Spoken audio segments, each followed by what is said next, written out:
Welcome to quality cuisine by Asha ji. तो आज हम बना रहे हैं बड़ा टेस्टी सा आलू कीमा। आलू कीमा बनाने के लिए चीज़ों की ज़रूरत है। मैंने आधा किलो बीफ का कीमा लिया है, एक टमाटर, एक प्याज लिया है, 6 से 7 जवे लहसुन के, और 1 इंच का टुकड़ा अदरक का मैंने ग्रेट कर लिया है।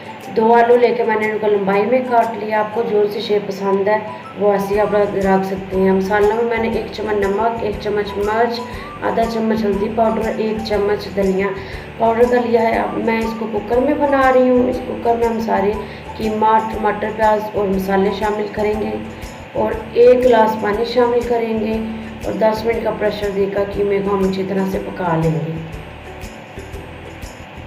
जी, तो कीमा हमारा पक चुका है। अब इसमें आधा कप ऑयल शामिल करेंगे और इसकी अच्छे से भुनाई कर लेंगे हम।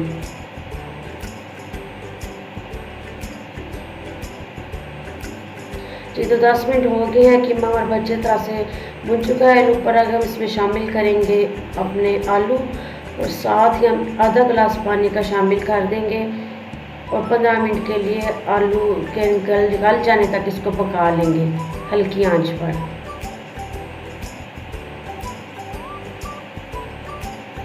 जी, जो कीमा हमारा तैयार है। लास्ट में हम इसमें शामिल करेंगे 1 चम्मच गरम मसाला पाउडर और धनिया और हरी मिर्ची शामिल करेंगे। रेसिपी ज़रूर ट्राई करें। वीडियो को लाइक, शेयर और सब्सक्राइब करें। Thank you.